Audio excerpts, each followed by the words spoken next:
All right, welcome to a Saturday night Southern Sports Gumbo episode.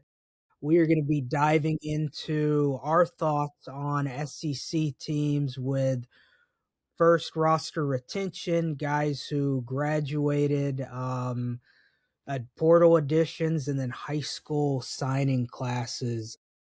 We've got a lot of new coaches in the SEC this year, so it's really fun to look at how they built out their new rosters. And I do want to highlight the roster retention because if you keep 45 guys from the previous year, you've got to announce that on social media now that they're staying put. So we'll roll over to Kevin to start with Ole Miss here.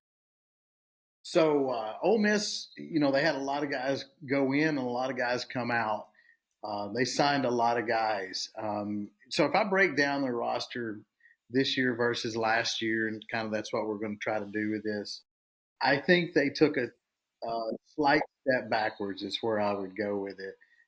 So I will start. I'm going to start on the defensive side of the ball for Ole Miss because I think that's going to have to be an area that they have to improve if they want to get back in the playoffs and compete for a national championship. I'm going to start at defensive end. I think that's the position that they took the biggest hit in. They lost Prince Umealion and Deshaun Womack. They're two starters, and then they lost a couple backups at that position too. Total of about 12 and a half, 13 sacks that they lost production-wise. And they picked up guys that, when you listen to Ole Miss people, they're high on them, but production wise is just not really there. Jordan Renaud from Alabama, who has a half a sack in 2 years. Maldonado, the defensive end from Nevada, he's number wise their best sack guy. He had 5 sacks at Nevada, but again, that's against a lot lower competition. And then Blake Buchanan from Oregon that transferred in, he had 2 sacks. So from a production standpoint, 13 sacks to 7.5, and 5 of those at a lot lower level. I think they take a big hit at the defensive end position. I do like what they did at defensive tackle with Michael Burrow from Florida to go with William Eccles. I think those two will start and be solid defensive tackles. And then they took Jaheim Otis from Colorado and Alabama. And I'll be honest, I'm think Otis is one of these guys that's chasing the money, and I don't think his production. Well, the last 2 years he's not really played very much or very well at all. But he's a talented guy and he's a depth guy, so you got to give that to them. So I think they improved their defensive tackle position, even though they took a hit at defensive end. Linebacker Luke Farrelly, the one that everybody's talking about that they got from Cal/Clemson, was an honorable mention ACC guy. Basically, he will be their middle linebacker to take TJ Daugherty's place. In my opinion, they take a little hit again here. Daugherty had 98 tackles last year, led the SEC. And while Farrelly's a good player, I don't think he's quite the level of Daugherty. So I think if you look at their front seven, they take a little bit of a hit, even though they may be stronger at DT. And then that takes us to the secondary. And I'll be honest, I think actually they improved their secondary, if you just want my opinion, which I think the secondary was their weakness last year. They have Jonel Aguero at safety, Jay Crawford at cornerback, and Edwin Joseph at safety. 3 key guys that have a lot of experience and played pretty well. Aguero was at Georgia, Crawford was at Auburn, and Joseph was at Florida State. So I like what they did with their secondary. But being in the middle linebacker and edge, not being able to put the pressure on the quarterbacks, I think their defense will take a slight step backwards. So I just think they won't quite be as good defensively, which to me puts them at risk. Because there's a lot of games that they won this year that were very close that they just honestly outscored their opponents. So then I take that and go over to the offensive side of the football. You've got Chambliss, who's most likely coming back. Deuce Knight, who transferred in, and Walker Howard at quarterback. They lost Austin Simmons. So, quarterback position I think is still very solid for them. Chambliss is a good player. I like Deuce Knight. And Howard's a good depth guy for them there. And running back, you got Keywan Lacey, maybe the best running back in the SEC that's coming back for them. And I do like what they've added depth wise there. JT Lindsey, Mekhi Frazier are a couple of guys that they've added from a depth factor. Last year they had no depth, and so I think they could be a little stronger at running back. The position that I think they take a big hit offensively is wide receiver. Deshaun Stribling, Wallace, and then Caden Lee transferring. Lee had over 1,500 yards the last 2 years and 100 catches. And they're basically replacing that with Daryl Gill, the wide receiver from Syracuse, who has some talent, and Caleb Cunningham, the freshman that they would expect to pay more this year, and Jonte Cook. I don't think the wide receiver room is near as talented as what they've lost with those guys. Cook was, when he played at Texas, had 100 yards. So he had 500 last year at Syracuse. A lot less competition in that league. Gill had a 500, had 500 yards at Syracuse too, and Cunningham, didn't really play a lot last year. So there's some talented guys, but I just don't think it's going to be near the same there. And then you transition that to the offensive line. So in the middle of their offensive line, they bring their guards back. They think Patrick Kudus is going to get another year. So I think interior, they're good. I think, again, the question will be at, the tackle position. They lose both starting offensive tackles. Looking at who they got, I think you're probably going to see Carius Kern play right tackle for him. I still think he's a guard. But when you look at what they have, I think he's probably going to push out to right tackle. He played a lot for LSU at tackle this year, so I think he can compete there. And then left tackle is, to me, they lose Diego Pounds, who was a pretty solid player. They got to tackle this today, Tommy Kinsler from Miami. But to me, he's nowhere near the talent that Pounds is. So I really think they take a little bit of hit at both tackle spots and wide receiver, strengthen themselves at running back with just the depth factor. Interior offensive line solid, and quarterback room is good. So, overall, I think I look at Ole Miss as just a hair step back, but definitely a step back this year. I look at them more of an 8-4 type team versus what they were last year. I do think they came up with some good additions late. I think without Farrelly, without getting him late, without getting Kinsler, who, again, has a lot of question marks at tackle, without getting those guys at positions of need, I think they would have taken a hit. And Michael Burrow, I think, was a big addition at defensive tackle. I think getting those guys helped their team just solidify their team. And they got Gill late this week, too, at wide receiver. So I think, those were big pickups to keep them competitive in the league. So anybody got any thoughts on Ole Miss? Yeah, they really lost production on defense, that's for sure. With Graves going to Missouri, TJ Daugherty and Princewell going to LSU, that's a lot of their defensive production that left.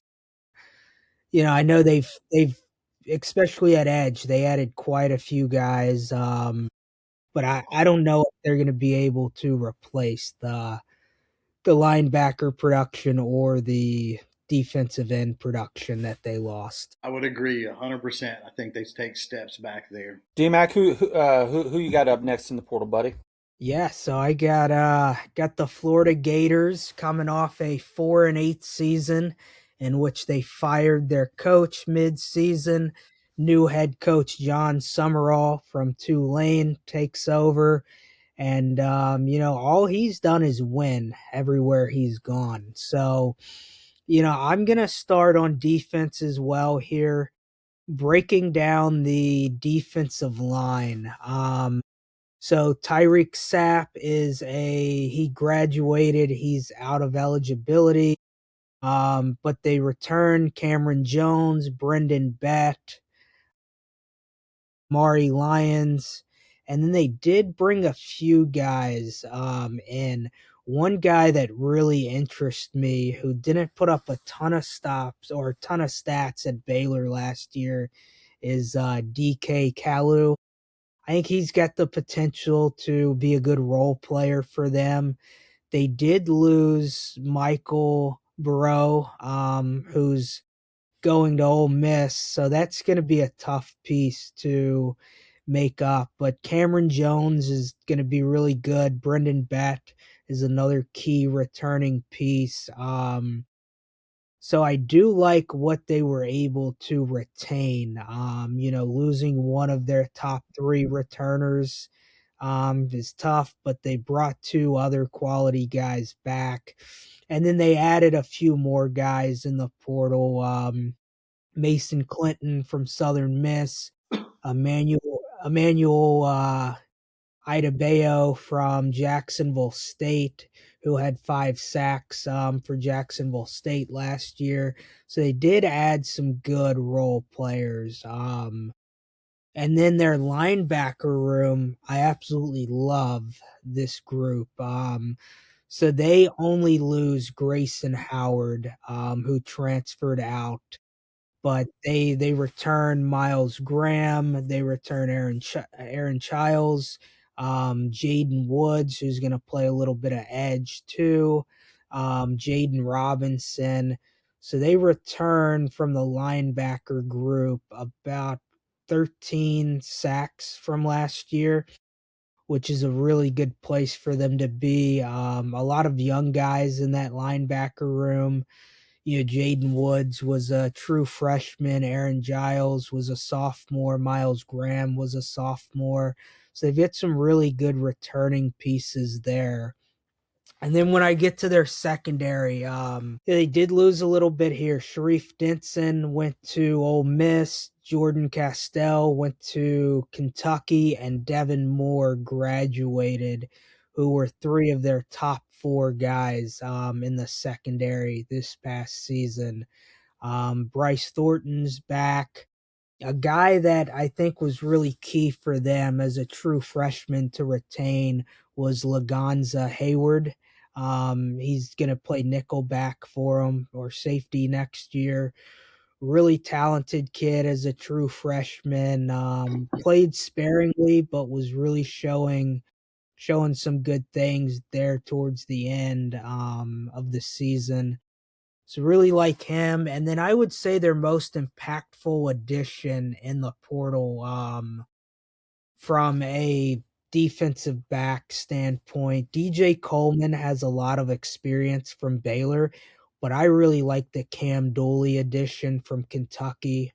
Cam Dooley is going to be a really big part of that safety room moving forward.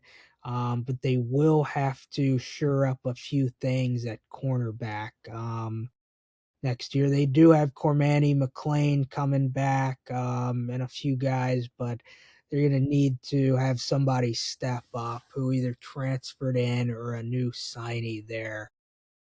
So I like overall though how they were able to retain some key guys on defense, and they did a pretty good job overall with adding a few pieces to the line and to the secondary.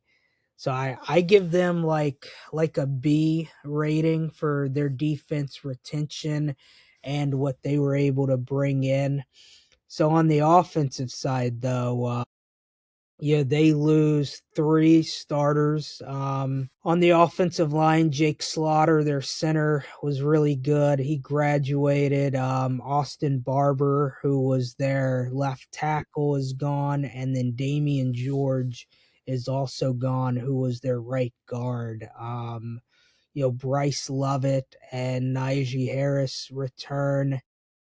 So I feel like they lost a lot more on the defensive line or on the offensive line than they're gaining. They did bring Harrison Moore over from Georgia Tech. I would say the guy I'm most interested to see develop on the offensive line is going to be TJ Shanahan. who's still got a couple years of eligibility after transferring in from Penn State. He's an Orlando kid, so back playing closer to home.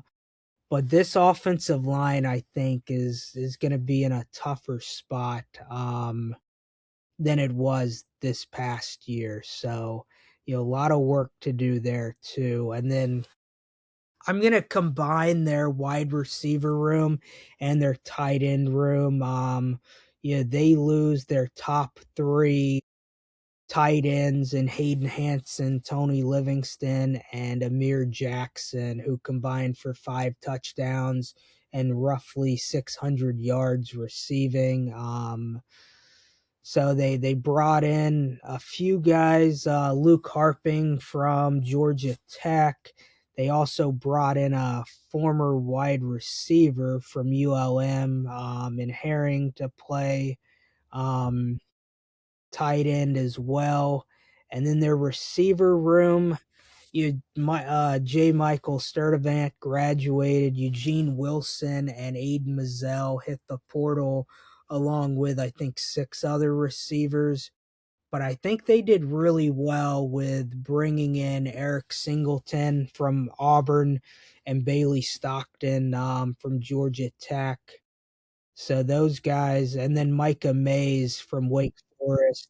Those three new additions combined for about 1,200 yards and 5 touchdowns last year to the wide receiver room, and they were able to keep Vernal Brown and Dallas Wilson, who were big, big playmakers for them last year. In the running back room, Jaden Ball stayed put, who ran for almost 1,200 yards and 8 touchdowns last year. And then they brought in Evan Pryor and London Montgomery. Montgomery's from East Carolina, had 800 yards and 7 touchdowns last year. So I really like, even though they lost Jacoby Jackson, KD Daniels, and Trayon Webb in the running back room, I love where their running back room sits. And then over to the quarterback position, DJ Lagway is now a Baylor Bear. They brought in Aaron Philo from Georgia Tech, who I think maybe not long term over, the life of the career may not be as good as DJ Lagway could be based on his potential. But I think it gives them an immediate plus in the quarterback department with where Lagway's development is right now. He's playing with his former OC as well, and Buster Faulkner. There won't be a huge learning curve for Aaron there. So I like where the quarterback room is. Tremel Jones is going to be a quality backup. I I think overall Florida did really well in the portal, given a brand new coach coming in. Did a really good job retaining key pieces on both the offense and especially the defense. So yeah, I think they did pretty well. Anybody have thoughts on Florida? So I think you left out one huge addition for them who wasn't a player, and that's the offensive coordinator that they got, Buster Faulkner, that did a really good job at Georgia Tech. So you mentioned the players that they've got, and again, Philo uh, played at Tech the last couple of years too. So Faulkner's very familiar with him, and he's confident in him. Very different quarterback than Haynes King. Philo's more of a pocket passer. He's athletic, but he's going to throw. But I think Faulkner's. We picked a lot of coaches and a lot of coordinators that were going to be coaches, and just about all of them fulfilled that this year. And I think Faulkner's the next OC that you got to put on that potential head coach upcoming group. So I think he's a big addition, and I'm like you, I like what they've done. And I think the biggest thing that they did in the transfer portal to help themselves was talking Jaden Ball out of the portal when Texas came at him hard with a lot of money. So and Summerall talked a lot of other guys out of the portal when he first got there too. So I really like what Florida did, and I like what their talent is going to give them next year. The quarterback position's a little bit of a question, but again, Faulkner being familiar with the quarterback he brought in and that type of stuff and what he can do, I think we'll see Florida take a good step forward. Yeah, losing Lagway, he really didn't show much in his first 2 years, despite the hype and the ability and everything. And perhaps he'll go to Baylor and be better if he can stay healthy. That seems to be his Achilles heel. Literally, is the ability to stay on the field. So if he can do that, then good for him. But Florida, I don't think Florida's going to miss him a lot because he just never really performed anywhere near the expectations. The staff there is working hard. They're ready to attack the SEC. So we'll see what happens. I won't give them a grade, but I'm very interested to see what comes out of Gainesville this spring with spring ball and stuff as far as their portal guys go. I guess that'll take us to the University of Georgia and their transfer portal class. So to date, Georgia has picked up a total of nine guys out of the portal. They lost 14. Georgia's ranked somewhere in the 50s if you're into the rankings and those types of things. The one thing Georgia has been consistent with is keeping a lot of their star players at home. They haven't lost a lot of huge names in the portal era. Their two biggest losses. Their two biggest losses um, for this year is Jamal Merriweather. He's an offensive tackle who jumped in the portal at the last second and committed to Miami. And Elo Madozi, who only was on the field for 5 or 6 games last year. He had 5 tackles, but the year prior he had 6.5 sacks and like 39 tackles. So the kid has ability, and he's shown that he can play in the SEC. He transferred to Purdue, so I imagine that he's going to go up there and do really well in Purdue's defense. He may not have the success from a team standpoint that he did at Georgia, but he'll go up and put up numbers at Purdue. As far as the guys that Georgia brought in, I think their biggest acquisitions, pardon me, are Amaris Williams, who's a defensive lineman out of Auburn, who came over from Auburn. And he was recruited by Georgia when he came out originally. That's a great pickup. And then wide receiver Isaiah Canyon out of Georgia Tech, who had 33 catches for 480 yards this season. They expect big things out of him over on the Plains. Georgia, like I said, they're not big players in the portal because they do a really good job of retaining guys. And as I look at their two deep, these guys are young. I mean, they don't have a lot of seniors in their two deep, which is insane for a school that has been as successful consistently as Georgia has. So I think that Georgia does a great job of retaining players. Their retention grade is an A. As far as gaining players, I'll give them a B. I think that they go out and they go after needs, but they don't attack the portal like a lot of other teams do. And Kirby's got 2 titles in the past 5 years or so it's really hard to argue with what he's doing there. We'll see if it plays out for him in the long run, though. Either you guys got any thoughts on Georgia's class? Kev? Yeah, I think you know, like you said, Georgia's so loaded with what they do in high school. When you look again, you look at they bring Stockton back. Their biggest hole that they got to fill is wide receiver in their passing game. That being said, they have some guys there, and they have some young guys that they recruited as freshmen last year that will play next year. Defensively, they bring a lot back there, so I still like where they are. And again, they nobody recruits the offensive line better than Georgia when you really look at the whole and the depth that they have in the offensive line year over year. So even though they're not big portal players, I think the key there for them is they retain their guys and they keep the retention going and they develop them. So it's a little different than what most people do. But I think the talent when you look at their roster, I think the roster will be every bit as talented next year.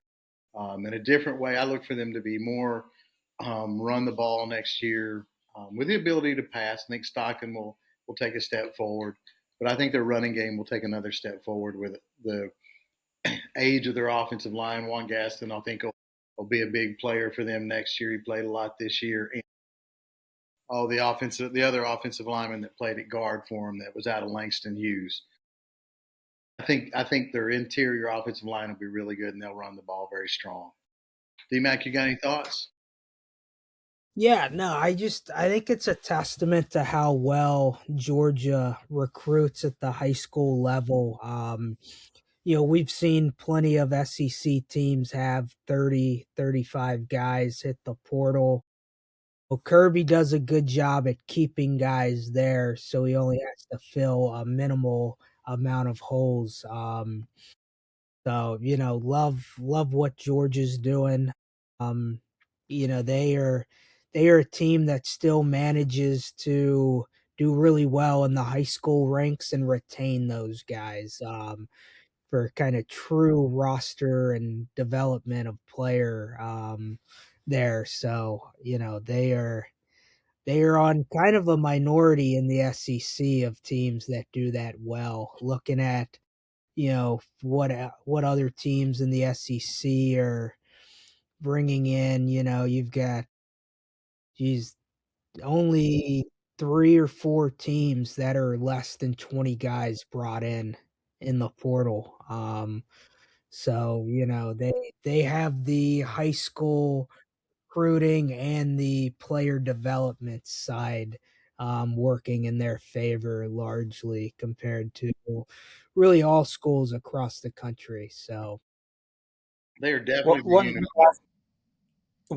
one last thing I wanted to add about Georgia and their portal and how they handle their NIL.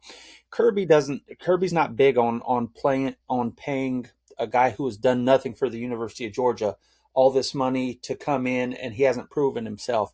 The younger guys on the Georgia roster aren't making the money that the older guys do, but they know when they get to when they get into those bigger roles and they're on the field more, they're going to get more out of it. So they do a good job, I think, of keeping the locker room content as far as they're not rocking the boat, bringing in some a couple of $4 million cats from different schools that could come in and kind of shake things up in the locker room a little bit.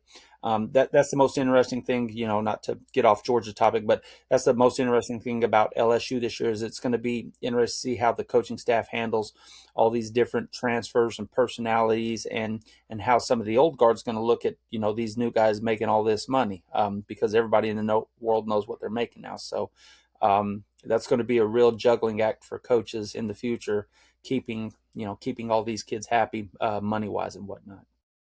Where we go next? We want to jump over to Alabama. yeah, that works Get 'em. for me. All right. So, Alabama, we looked at them coming into the 2025 season as one of the best total rosters in the SEC. And, again, I think if you go 2024, 2025, both those rosters still had a lot of talent that Saban had brought in. And then it allowed DeBoer to bring a few additions into the team and really had a good rosters, if not the best roster in the SEC, top 2, 3. I think 2026 is going to be a little different. I don't see them in the top 3 to 4 rosters at all.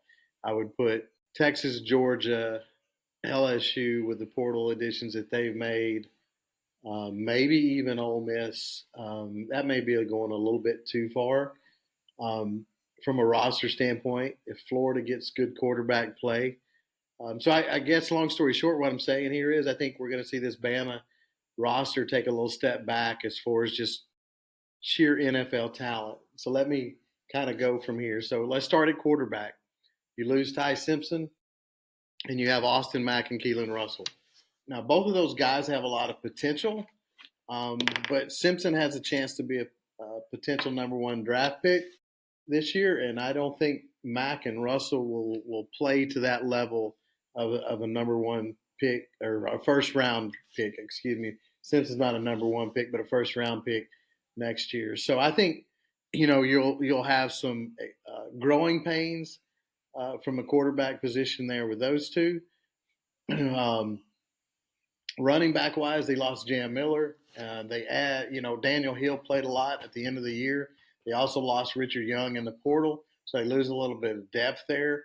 They had Hollywood Smothers, but Texas came in after he committed to Bama and took him away. So they don't really gain anything in that running back spot. And, I think they honestly drop a little bit just because they lose some depth. And if you look, their one thing that kept them from being uh, going any further in the playoffs this year was the absolute lack of a running game. They just didn't have it.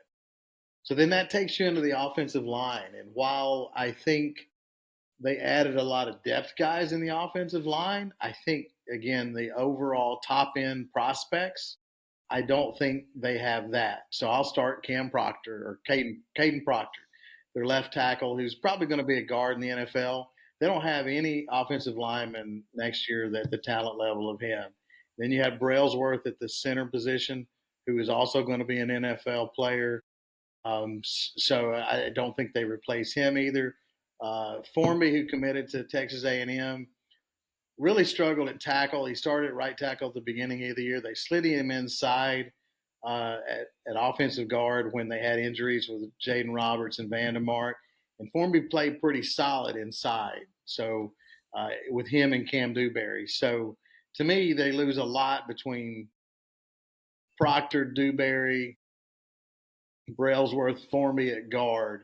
Not an elite offensive line, but a lot of experience and a lot of good players in that. And they replaced them with Javen James, who started left tackle for Mississippi State. I think you can plug him in at left tackle, but again, the high end of him is not at Proctor's level. You also have Nick Brooks, Ty Hayward from Michigan that's coming in for them. Racing Delgathi is going to come in and play center for them. So, again, they bring in a lot of people. I just don't know if they're going to be at that level. A lot of the Bama fans talk about Jackson Lloyd potentially playing left tackle. I think with Javen James coming in, that's been a starter at that position. You'll see Jackson move to right tackle, and I think that gives them a solid group at right tackle, or a solid group of tackles with James and Jackson. I just think you're going to see again. I don't know that they'll be any worse because their offensive line wasn't good this year. But I will say this: the talent level won't be as good. I think they may be better coached along the offensive line, but they need that offensive line to take a major step forward to develop a running game, especially with young quarterbacks. Look, Simpson had to carry that offense this year. Then you go to the wide receiver room, and they lose two guys that really played a big role for them this year in Jeremy Bernard and Isaiah Horton. And then they lose Cole Adams, who returned punts and was a depth guy at wide receiver. Uh, Ryan Williams, as talented as a wide receiver that's in the SEC, really had a sophomore slump season, dropped a lot of passes, and we will see, if he can get what he had back. They have to have him step back up if their offense is going to be in the top half of the SEC. But I do like Latsier Brooks, the freshman that came on this year, and he was actually a three-star recruit. But I think he had a really solid year, and I think you can definitely count on him. He was very dependable, made a lot of fourth down catches and third down catches. Key catch against Missouri to get that win when they were up there. So I think he'll be solid. And they took Noah Rogers from North Carolina State as a transfer. So I think again, I just look at talent level. Quarterback's going to take a step back. Offensive line's not going to be any better. And then wide receiver, you're not going to have the dynamic pieces there. Now, one other person that's a freshman that's coming in that was a 5-star, Sedarius Morgan from Alexander City. They're going to count on him to do a lot. They're going to have him, play a big role in that offense. But I still think they lose more at wide receiver, losing Horton to A&M and Bernard, than they're going to add to that wide receiver room. And then you go over to the defensive side, which to me was very solid for them this year. It was a top 10 defense. And again, similar to Ole Miss, I think they lose a lot on the edge. When you look at the edge position, they lose LT Overton. They lose Q Russell, who I think was, I don't think he was elite, but he was a solid player. And Keeley, who played really well for him down the stretch. I think, losing him to the portal and he's going to Notre Dame, I just think that's a lot to lose there. And Noah Carter was a young guy that they lost. And then, of course, we already mentioned Renaud, who went to Ole Miss. So they lose a lot on the edge, in my opinion. And then inside, they lose James Smith, and then Tim Keenan graduated. I do like what they've done as far as inside. I think a lot of what they've done depth wise inside will actually make them stronger inside. They brought in Terrence Green from Oregon, uh, and then they brought in Kendrick Beansley Jones from Mississippi State and Devin Tompkins. I think those three guys give them more depth inside. Again, though, you did lose James Smith and Keenan, so that's big losses. And then they did get a defensive end from South Carolina and Desmond Omezulu, but I just, again, to me, the losses there far outweigh the gains. And then I think the one position that they really take a big hit is middle linebacker this year. They lost Jefferson and Lawson, two experienced linebackers that had a lot of tackles for them. They did get the transfer from Virginia Tech, I believe it was, Caden Woods, and then they've got redshirt freshman QB Reese, and then Caden Jones, who's a sophomore. But I think they're going to take a big step back at that inside linebacker position. And I look at that and that edge position, and I think their defense is going to slip a little bit. Secondary wise, they're really talented. They're probably the strongest position on their team is their secondary, and they bring back. It was big to get both of their safeties, Bray Hubbard and Keon Sabb, to commit to coming back. I think if anything can save that defense to be at the same level that it was last year, it'll be that safety position in the secondary. And then they had Dijon Lee, who was a freshman who started a lot of games at cornerback. Xavier Brown, who's been pretty much a 2-year starter for him.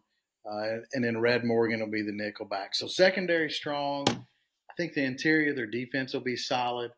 I think they take some lumps at the edge position, and then I think the inside linebacker position could be a position that they really hurt at. So they're going to have some people step forward there. Look, they're still going to be a good team, but I look at this roster as the fifth, sixth best type roster. Um, in the SEC, and that is very different from an Alabama standpoint.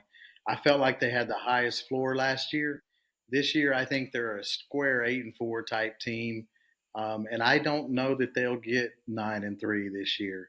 They have a really tough 3-game stretch towards the end of October, 1st of November, where they play LSU, A&M, Tennessee, and I just think it's a good team, but I don't know that this roster can keep that fan base happy because I know 8-4 will not keep them happy. 9-3 will not keep that fan base happy if they don't make the playoffs. So I think good team, but I think a step back for Alabama. You guys' thoughts?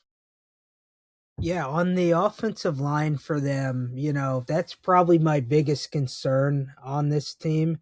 Yeah, they lose 10 of their 3 deep from last year, lose 4 starters. So the talent level's not going to be there. It's really going to come down to a coaching standpoint on how well they can coach them up. So I think even though the O line had all the talent and wasn't as big of a strength as many expected, I think they're going to take a big downtick in the production on the offensive line this year, too. What are your thoughts, Sweets?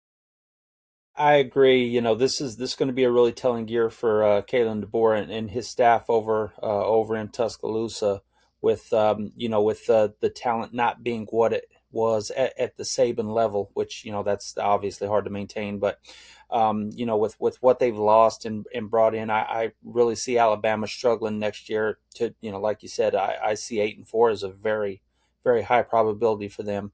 With what they've lost and with their they just don't have the ability to recruit like they did before with Saban, with NIL and everything. A lot of people claim that Bama was the original NIL, and that's why they were so good for all those years. Well, whatever.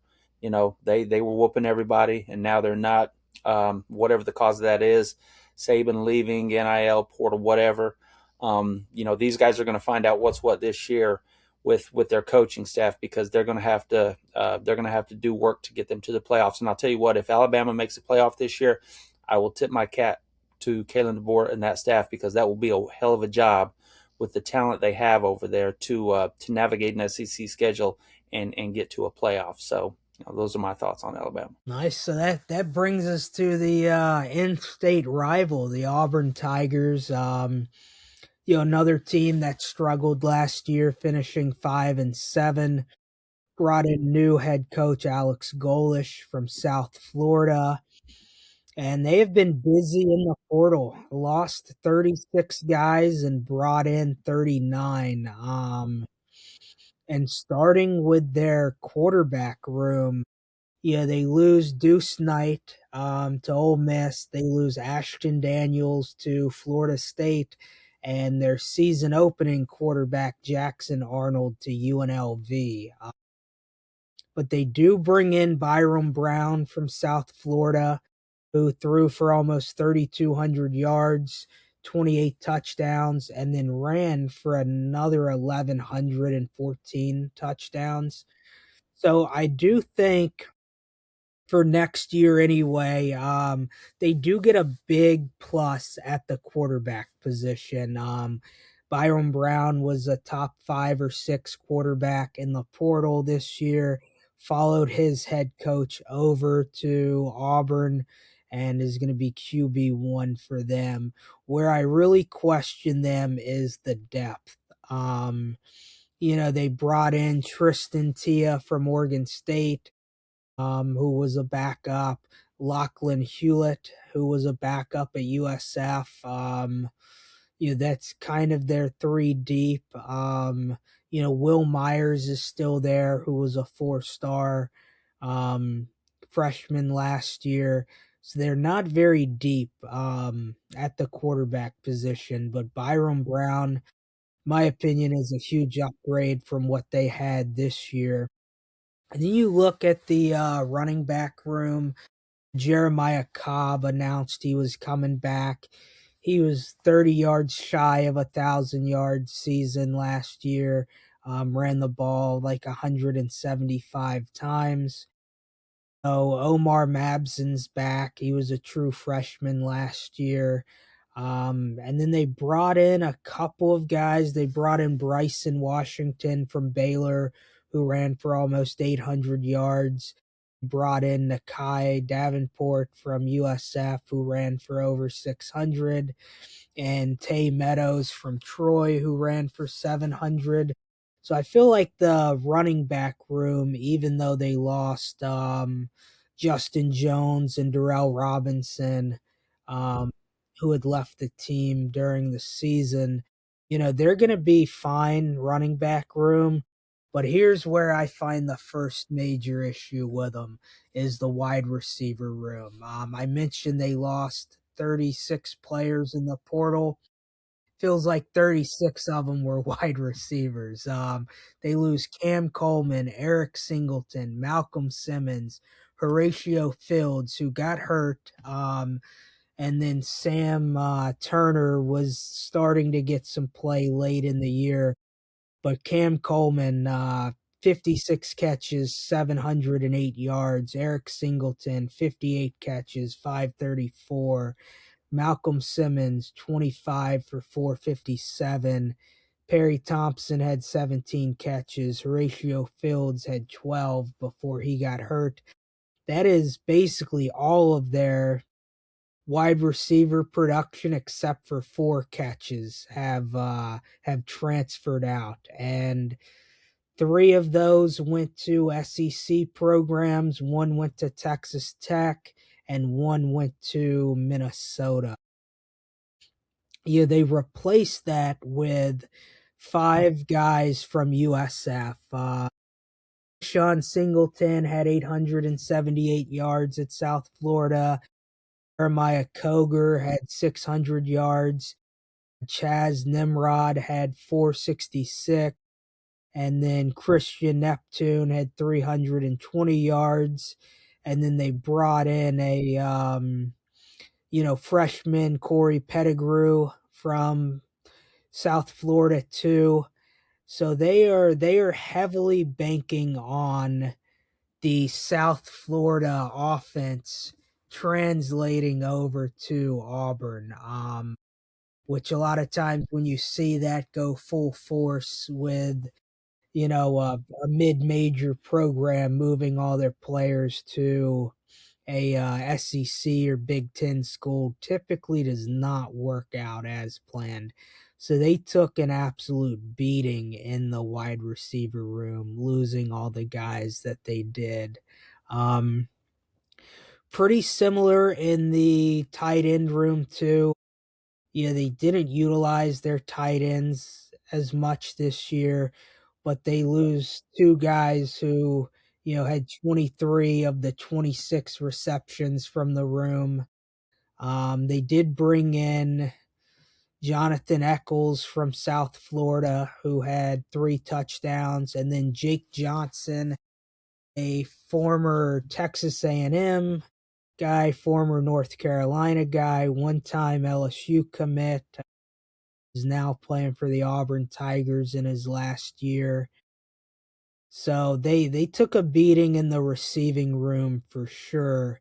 And then when you look at their offensive line, they lose Xavier Chaplin, their left tackle, to Florida State. Dylan Wade, their left guard, graduated. Connor Liu, their center, is going to the draft.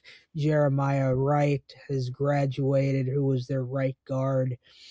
Mason Murphy is back. I think he's waiting in a pill for another year potentially. So I don't know if he will actually be back or not. So they brought in a few guys. They brought in Cole Best from South Florida, Cole Skinner from South Florida at center and guard, respectively. They brought in Jacob Strand from Oregon State to play left tackle. They've got a few other guys. They've got another left tackle and Stanton Ramel from Michigan State. But I don't know how well this rebuilt offensive line that lost a lot of talent is going to look on a team that was 5-7 last year, losing that type of talent. And then over to the defensive side of the ball, they were able to keep DJ Durkin. And when they initially retained him, I thought that was going to be a really good thing for the defense, but they have lost a lot. They had a lot of older guys. Keldrick Falk, who's going to be probably a top 15 or 18 pick in this year's draft, is heading off. Bobby Jamison Travis, Alice Walker, both graduated. Chris Williams went to Georgia. Leek Blockton is off to LSU. So Jordan Crawford was a true freshman last year who will have some chances to make an impact. He only played 7 games this past year. And they brought in a lot from quite a few guys from the portal. They've got Cody Singer, who had 5 sacks, but he was at a D2 school last year. Nate Johnson from Missouri comes in after 7 tackles. Walter Mathis, who was a freshman at LSU, comes over, who he's a guy I think has a lot of potential.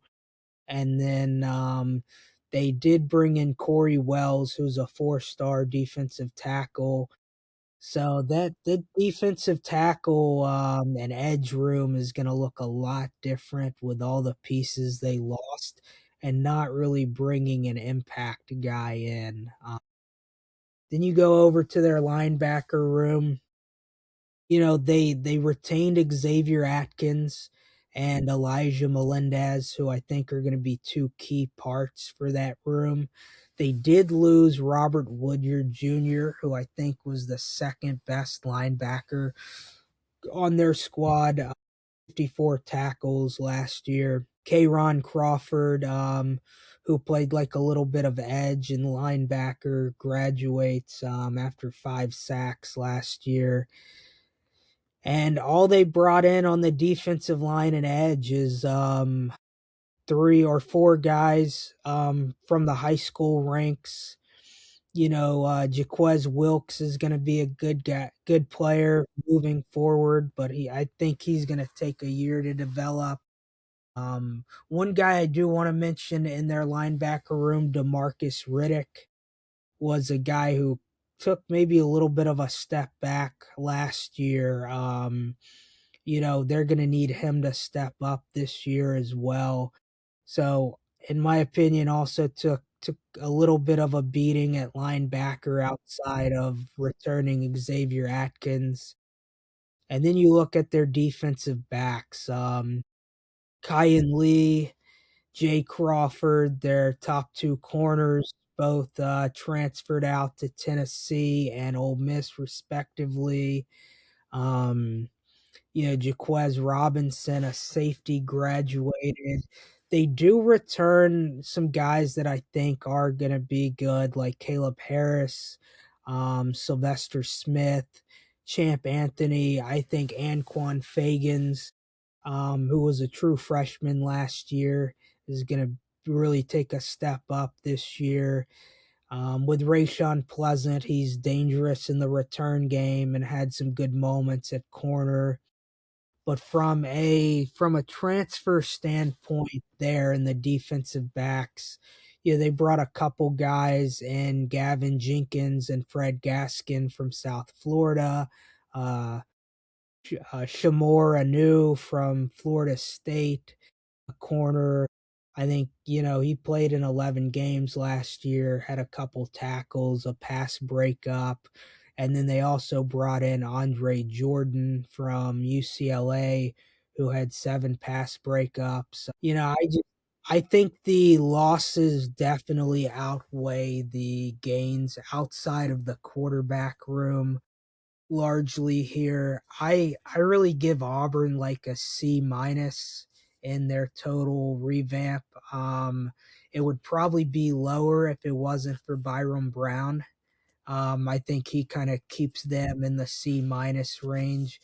It would probably be a D or D minus without him. So what are your thoughts, Kevin? Yeah, I think again you brought the wide receiver room up, and I think the question is the quarterback play has been so bad there the last 2 3 years, 3 years that can good quarterback play with solid receivers offset bad quarterback play with great receivers. I think that's possible, but I will say this too. I think Brown is going to be a better player at quarterback than what they've had. I also say this: he got a lot of numbers against G4 teams, not strong defenses. They beat Florida last year, but that was a defensive slugfest, and it was a game that he played solid, but he wasn't really good by any means. So I just think that offensively, while I think Golish will do really good things for them long term, and I like the offense that he'll employ with the spread, it's kind of that Baylor type offense. I think that wide receiver loss, and I don't think quarterback will be enough to offset it. And I really, even though Brown's going to be better than what they have, I think he's still bottom half of the SEC at the quarterback position. And then the second position that I think that really will hurt them is their offensive line losses. I think their offensive line losses will really take a chunk to them with Lou, with Chaplin. Chaplin went to Florida State. I just think there's going to be a lot that they lose there. So I think offensively they're going to be very inconsistent. I like what they have defensively. I do think the losses that they have at edge and a little bit in the secondary are going to hurt them.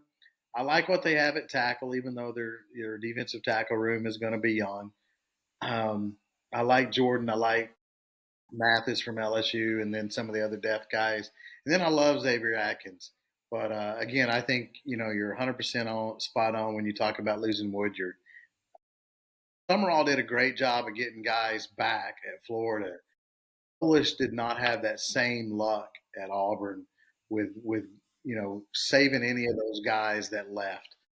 I just man, where is Auburn football at for a team that from 2000 to 2015 and then had a good year in 2000, I think it was 17 that they played in the SEC championship against Georgia, for a team that was really at the top, four or five teams in the SEC. The last couple years they've been 10, 11, 12, and I think they have another year like that next year. I think it's going to be very, very hard for them to finish with a winning record. I think 6-6 is probably the ceiling on this team with the talent they've got and the losses that they've had in the portal. I think it's a big hit.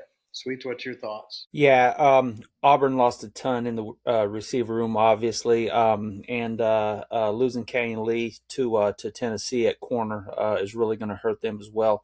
The question you posed earlier, will better quarterback play with lesser receivers, make a difference in the room? I think it will, because I think the coaching is going to be a little better, and honestly, it's going to be tough for Auburn to have much worse quarterback play than they have had in recent years, because it's just been god awful under Hugh Freeze. So I look forward to Auburn being a little bit better offensively, but with the losses on the line, boy, they're going to have to strike gold there, and have some really strong development with that new staff there. Um, we'll see what happens. Can they be worse than last year? Yes. But I don't think they will be.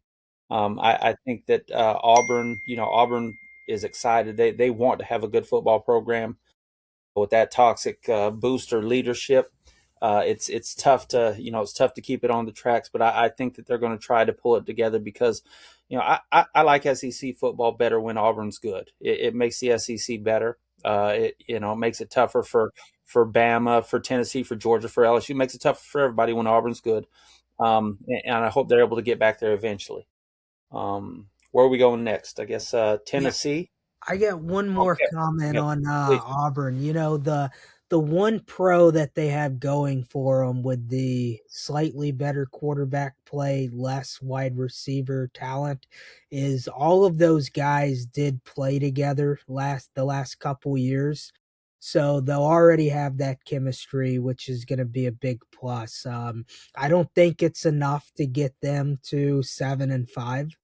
I think they're closer to 5-7 or 4-8, similar year as they had this year. And I can tell you, Auburn fans are really not all that excited with where their program is. It's been a tough time for the Auburn fans I talk to. You had these high expectations for football, and you go 5-7. Bruce Pearl retires right before basketball season. The guys who are Auburn fans that I know who aren't even big baseball guys are saying, "Hey, I guess we're a baseball school now." So they're more excited for baseball than they've ever been before. Oh well, they got to have something to hope for back there, because with now that Pearl's gone in basketball, they're not as good there either. That was the biggest Auburn loss in the past 5 years was Bruce Pearl leaving that program. Football, baseball be damned. Um, we'll jump into Tennessee in the transfer portal here, and I think the biggest addition to Tennessee this offseason is actually not a transfer portal player, but actually the defensive coordinator Jim Knowles from Penn State. Came over after that whole staff was let go up there, along with James Franklin. And what he's done at Tennessee so far is he's brought in 4 starters from Penn State's defense to help solidify Tennessee's defensive woes that they had in 2025, led by one of the top players in the portal, Chaz Coleman, an edge guy, rising sophomore from Penn State. Not big on production, had a total of 8 tackles and 1 sack last year, I believe. But potential. They're big on his potential. They also pick up defensive lineman Xavier Gilliam from Penn State as well. along with where were my other two Penn State guys at? Give me one sec. Um, damn it, I lost them here on the page. I'll get them back up. But that so defensively they've retooled. Their top 7 players that they picked up in the portal were defensive guys. That tells you where Josh Heupel and that staff are leaning to. They really want to shore up that defense, which has been solid in years past at Tennessee, but just had a little bit of a hiccup in 2025. Losses for Tennessee, they lose left tackle Lance Hurd, who is now on his third school, LSU, to Tennessee, to Kentucky now. Hurd was thought as somebody who would probably be going to the draft after his junior year. Things didn't pan out the way he had thought, so he's going to head to Kentucky to try his luck there. He got a good little payday to go there. Tennessee also lost cornerback Ricky Gibson to Texas A&M. Not big on stats. Didn't have a big year stat wise. Played better in 24 than he did in 25. But that's a big loss as well as losing edge player Jordan Ross to LSU. That's a big pickup for LSU, and he will be missed on the defensive side of the ball for Tennessee as well, along with Boo Carter, who couldn't stay out of trouble in his time at Knoxville. Now he will go to Colorado. Yeah, I know he was our fantasy guy, Kev. Now he will go to Colorado to see if he can have the the greatest cornerback of all time, Deion Sanders, groom him into an NFL prospect at safety. I'm looking forward to Tennessee having a much better season than they did last year. I have tell me, has anybody heard anything on the Aguilar, if he has gotten his 14th year or whatever it is, or is he going to have to be replaced? Because I was trying to find that and couldn't find it. It's so quiet, and the thing that's amazing is it's very similar to Pavia, and then you got Chambliss and all these other guys that are getting their extra years, and you're hearing it's crickets on Aguilar. But why wouldn't he get it? If Pavia got it, why wouldn't he? If Chambliss gets it, why wouldn't he? I guess maybe there's not a friendly judge in Tennessee that they can throw it in that court to get it approved for him. I don't know. Yeah, I'm not sure but if they get Aguilar back, Tennessee's going to be okay. They've got a lot of talent up there, and I like Heupel. I think Tennessee scores points. I think his offense, I think is a little gimmicky, but they score points. And when they got a good defense, as they did in 24, you saw they ended up in the playoff.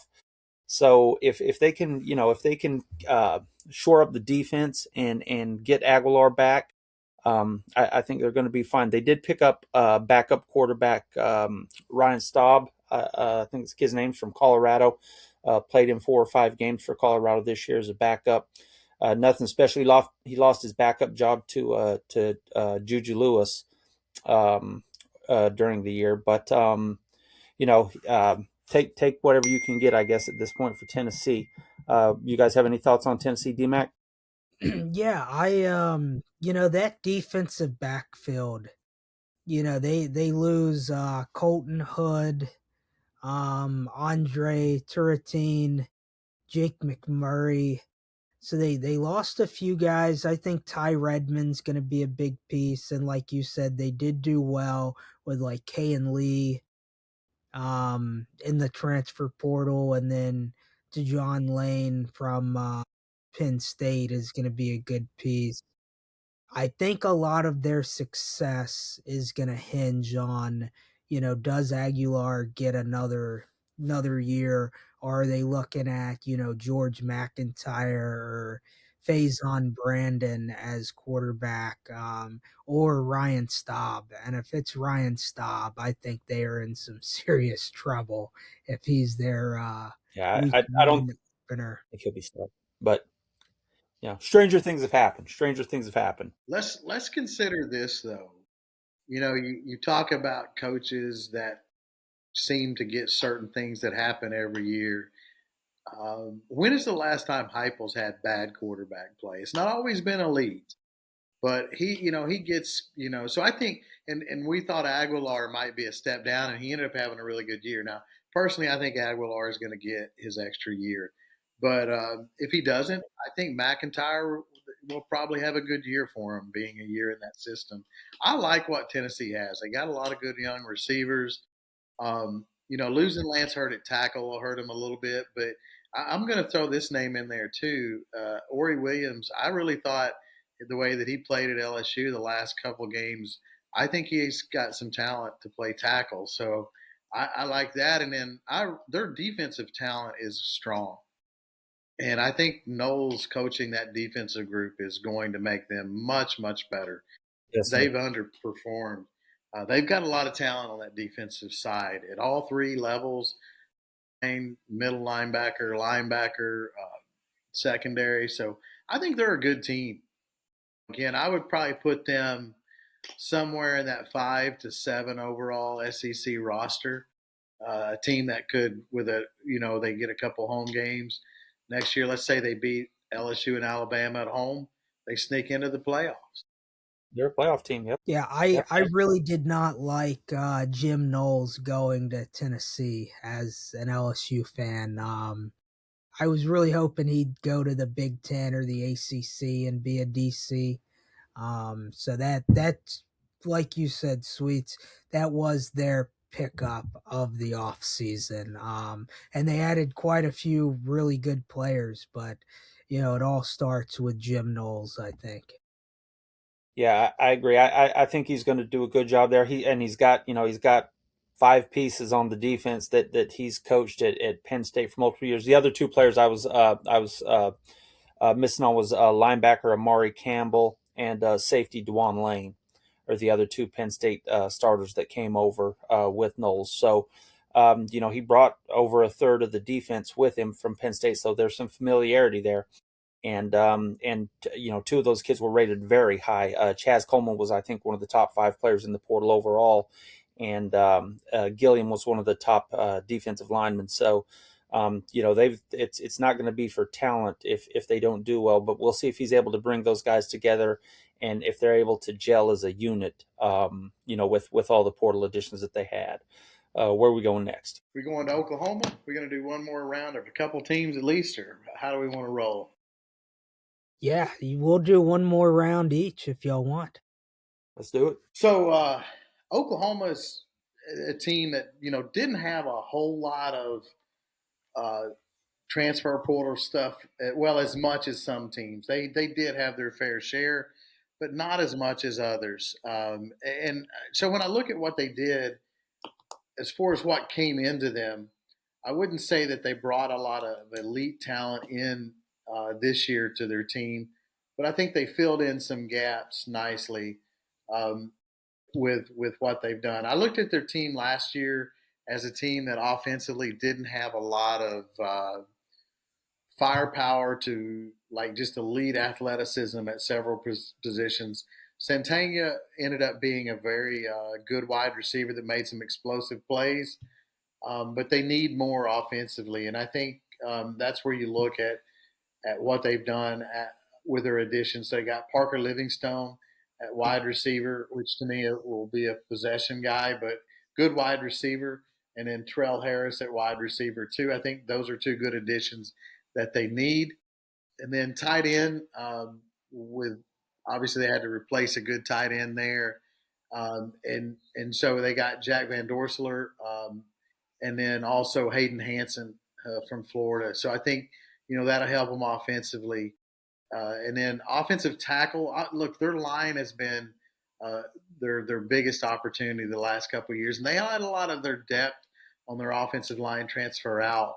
Amarian Harris, though, is an offensive tackle that can transfer in and start. And I think with some of their young guys, Fasucci at the other tackle position, and some of their young guys on the offensive line, I think they'll take a step forward there.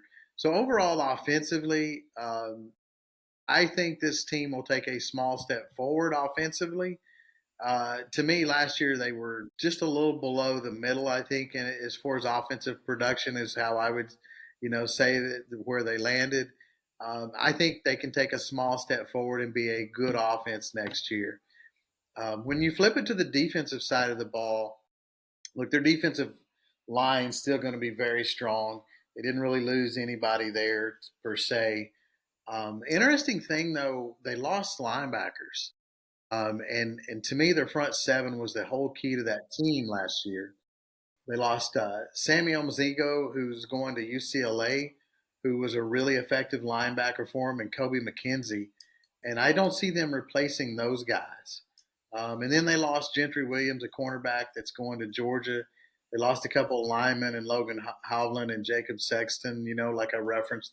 More depth guys. I mean, they started and played for them some, but would be depth on their team next year. So I don't really see them replacing those linebackers. And their secondary to me was their weak point last year, and I don't see secondary additions that make me feel like they're going to improve there. So I look at their team as a little better offensively, but with what they lose at linebacker and losing Gentry Williams, who may have been their best corner, I think they're going to take a small step back defensively, even though they got a really good front group from defensive end to defensive tackle and depth there. I think that linebacker position and what they lost a little bit in the secondary, I think them to take a step back there. And they, look, they won a lot of toss-up games. They beat Tennessee, they beat LSU, they beat Alabama, all toss-up games that they won. They beat Auburn early in a game that could have went either way. So when you look at all four of those games that could have went either way, and they were able to secure wins there, I see this team in danger of kind of losing some of that. So I think they'll be a solid team. Roster wise, SEC wise, I'd put them 8-9. And I think, again, an 8-4 type team next year is where I would put this Oklahoma team. Anybody got any thoughts on that? Yeah, I love their running back room still. Yeah, I am a huge Tory Blaylock fan, the true freshman this year, and Xavier Robinson. That's going to be a strong 1-2 punch. I'm with you though. The offense definitely looks like it got some needed improvements. But yeah, the defense is gonna take a little bit of a step back. I do really like Kip Lewis and Owen Heineke at Yes. linebacker, but outside of that, they're going from 5 guys who were good to 2 guys, and I don't know if Cole Sullivan from Michigan is going to be enough to replace any of those guys. And they used Heineke a lot on the edge. So, I just, yeah, yep. Yeah, it was a hell of a coaching job by Venables this year. Because I'll be honest with you, at the end of October, if somebody would have said, give me odds on Oklahoma making the playoff, I probably would have said about 30-1. And the way they handled the end of the year was fantastic. They didn't score a lot of points, but that defense bowed its neck and got stops literally every single time they needed to in the month of November.